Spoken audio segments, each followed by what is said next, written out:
Hi ladies and gentlemen, boys and girls, it's Nate and the Mutts here. Now this is a situation where people often get bitten. See how the dog's moving away and doesn't really want me to touch it? If I keep putting pressure on that, instead of letting him move away, that's going to create a situation in which they feel they don't have a choice. Mr. Fox, move please. So I give them options. Can you go and do this or this? And if they don't do that, they go to their timeout spot. Then I bring them back and ask them to do it again. Sorry about all the puppy snow. It's what you get when you rescue mutts.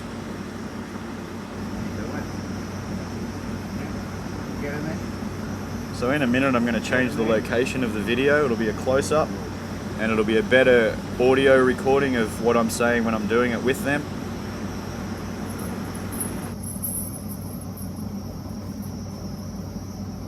Okay. Can you lay down please, Lulu? Lulu, lay down. Thank you. Mr. Fox, find somewhere to lay down now please. Thank you. Good decision. Very good. Good boy. So still very flinch reactive. Stay please, boys and girls. Good puppy dogs. So for me to have him interacting with those other dogs, Jess, lay down please. Lay down or go in the box. Lay down or go to Alaska. Now. I know Mr. Fox, you're doing very good. Lay down and stay. Just there's fine. Very good. So he needs to be able to be confident with me. He's starting to come back to me when he's unsure, like now. But he's looking. Good boy. Hutchie. Henry. It's okay. But that flinch reaction there is an indicator that this dog needs someone who knows what they're doing to deal with it. There's lots of people in the rescue community. There's lots of trainers and farmers and people who've had working dog or scared dog experience. I think now what we should do is, because I'd love to get some more ideas. What we do works with all of them. It does take a little bit of time.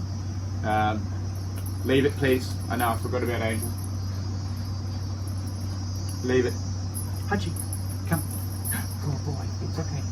Leave it. Yeah, so if we can just get a pool of knowledge so that we understand, you know, with me there's 50 types of licks, 50 plus types of tail positions, probably 20 to 30 different ear spots to go to. You're okay. You're okay. Good boy. Go and lay down somewhere over there, please. Good boys and girls. Thank you. Good Cody. So when the dog went and sat back down there, very good. He was comfortable enough to be able to sit and be near me. When he was uncertain, which I was looking for, he's starting to come back to me. Now, with the cortisol levels in dogs, for the first 24, 48, 72 hours in reality, working in shelters and pounds around all over the joint, that's a hormone in our body that's associated with stress or anxiety or heart attacks, all that sort of stuff. So the dogs aren't really able to chill out for the first bit. That's why in shelters there's so much problem with assessments and things that I help bring into the country. So we understand that initially, especially rehab dogs, don't go to them. Let them come to you. If they can't interact with the other dogs, have an area. You buy some mesh or go to the men's shed. They'll build an area that's divided like a baby gate, but have it really high, like the ones I've got at 1.8 meters. Buy one piece of old, go to the dump or the tip, pool fencing, similar things, turn it on its side, get two, stick it together and block your hallway. So you can just open it and move it back and forward, put cupboards against it or whatever else and things like that, or whatever the idea is, just to have a barrier that they can see each other between. And initially when he started to be reactive to all the dogs, he had to go in an area where he couldn't see any of them. So that way he got a chance to chill out. They're not staring at him. It's not all... Lulu. Lulu, lay down now. Good boy. Good boy. Very good. Lulu, move. Thank you. Good girl. Neptune, bad. Good boy. Bad. Jess, lay down please. Good Lulu. You can lay on the bed, Neptune, that's fine. Good job, good boy. Very good. excellent.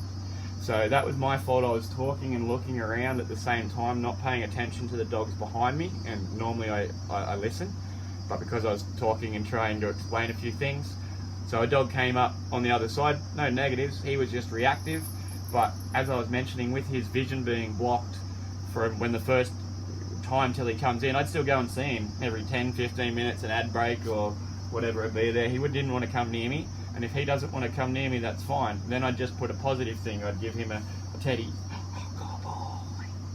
Very good. Good teddy. Good teddy. Yeah, it's okay. Good teddy. Puppies are moving because it's really hot and I've turned off the fan, so I'm going to stop recording. Good teddy. So that gives him something else to deflect on. So when I go into that area where he's restricted, I'd either have some biscuits. He's got associated when something unknown or whatever happens, I give him a teddy or he goes for biscuits. Now I know he's not hungry because I've just given him a game of Find It, where he got macaroni and cheese and the other one's got dog stuff. He got a couple of dog smacko things. But basically, and he's also had his biscuits this morning, it's a calming signal for him, or it's a go-to when something's sitting there, which is good. That's what we want. That's what I've been trying to do. So every time I walk in, until he comes forward to me, I didn't go to him. I'd go about halfway, then stop, turn sideways. Good boy.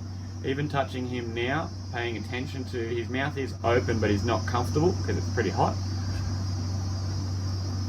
Mr. Fox, can you lay down, please? We're nearly finished. You're being very good. And next one, you puppies can move around where you want. I'm just going to get a grass seat out of you. Good boy, good girl.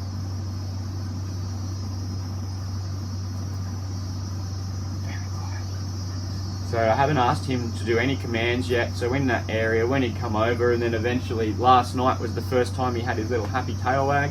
Because every time I walk out of the door, he'll be on one of the videos, in his area. Then I walk back into the other one where I can see him through it, and I go through and I keep my hand there or sit there until, good boy, it's okay. It's okay. Keep my hand there on things until he either lays down or he comes and moves over and has a little tiny sniff. Now when he does it, he looks forward to that pat when he's being a bit scared. Do you want to sit? Oh, do you want to sit? We haven't asked you to do anything yet. Oh, good, sit. That's the first time I've asked him. Good boy, good sit, good trust. I know. So the other dogs are being what I would consider disobedient at the moment, but or one or two, not even disobedient. They're being inquisitive.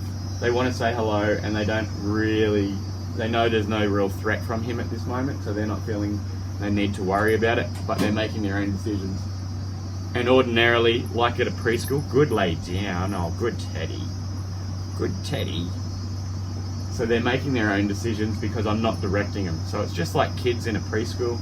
You can give them a task of doing things. If they're not using it, or if you say sit there and, I don't know, paint, they'll do that for a little while. And then if they start to get distracted or get ready to get up, if you don't give them something else fun to do, or say, oh, you're doing really good, good painting, good teddy, very good, good teddy, in reassuring voices, kids like animals pick up on that tone and sense out, good boy, not you. So I'm gonna put these other ones away and then come back and keep filming hopefully. But we'll end this video here because he's being really good. Good boy. Mr. Fox, go to Alaska please. I can't use my normal tone of a bit more good boy, good lay down, but that's not Alaska. Can you go to Alaska? Serious. Ordinarily, what you need to do now, of all levels, I know, good boy, not talking to you, good hutchie, good safe house, good safe, good trust. So ordinarily, by those dogs walking around and me not getting up and addressing it, they just sort of get away with it. The other ones look at them and think, well, they don't have to do it, I'm not going to do it. If one dog breaks, it's a lot more likely that the others are going to, moves from its area, it's been told to stay. It's a lot more it's likely it's going to be done. So also, when I get up, I'm going to move him back over there, give him a treat, go and get those two dogs that move, oh well, only one really, that's moved, put him into his timeout, and just say to him, when I say to relax, or when I say stay, you need to stay there, or you go to, his words, Alaska. Just too many dogs, run out of words, got to pick a new word for each dog. This one is a very spiky fruit that's sweet, that people say you shouldn't have on pizza. is his timeout word, and his other one is the opposite of coffee. Good boy. So there's his twinge. So if I kept touching him, then that's a potential. He's not going very good, so he's just made a gesture towards me saying that it's okay to touch him. But that's when people get bitten. When they say, oh, I don't understand, I didn't see it happening, it's the reason is the dogs have got all these signs that are occurring, but unless we're paying attention to when they stop breathing, when they keep their head in one position, and good boy, and they keep their head in one position, and then they look at you with their eyes so that it indicates a hard stare. So yeah, very good. That's a soft stare because he's got the licks going with it and the calming signals, or interaction intentions. To read ragas, I'll put the info on another video on talking terms with dogs or calming signals. Cody, I know it's hot, so she's going to lay. See, that's another thing. It's hard to reprimand them when it is hot and all she's doing is going and laying under the fan. Good lay down, and she's doing everything right. She's averting her eyes. Don't look, please. I have it so the other dogs aren't allowed to stare at the dog either. It's exactly the same for me if they get up and run away. The only really important command is come and leave it. But if they come and stay, not just come and run around, they're leaving it anyway. So the only important command for dogs, I believe, is come and relax. Waiting for him to do something uncertain. Good boy, it's okay. Very good. Yeah, so if you keep patting him, I'll finish that then and see he's not going to move. When his mouth's closed, I'll put a little bit of pressure on him here. Right there. Very good. That's a hard stare. Very good boy. Oh, good boy. Very good. Good boy. Very good. I was touching him. I really need to put that other dog away, that's what they're telling me. So I was touching him with this lead on the butt, I'm not sure on the back, which he didn't know, it was an unknown thing, that was a hard stare. So when that dog does that, you continue doing it, even if it's a friendly dog, who you can sit and you can pat, and you can say, oh, it's the dog, there's nothing wrong with it. If you don't, that's a soft stare, because there wasn't the whites of the eyes and there wasn't the looking directly at me, but it was the jingling of this. Oh, good boy. And that's getting comfortable. Allowing his legs to to move underneath his body so that he now doesn't have to be in a reactive position. Dogs under high stress won't lay down. Dogs under really high stress, probably won't open their mouth. He's only opening his mouth. He is getting comfortable, but because of the heat. You've always got to look at the X factor. Right, so he can be friendly. Good boy. Very good. Oh. Nail clippers. Good nail clippers. And then have something scare him. Think about us. We can be comfortable in doing it. If we hear a loud noise or your child scream, all of a sudden you're on guard. Think of it like along those lines. When he reacts, closes his mouth, stops moving, stares or does that flinch thing, he's on guard. He's defensive. He doesn't know what's going to happen, so he believes that something negative is going to happen to hurt him. Very good. Play, can I have your teddy? I'm going to wait for him to move to me. Or give me some positive stuff, some licks. There we go. Very good. Oh, good boy, he moved to me. Very good. He moved to me again. Oh, very good. Calming lick, but concerned. Open his mouth. He's moving away, not towards. That's a stare, that's a hard stare.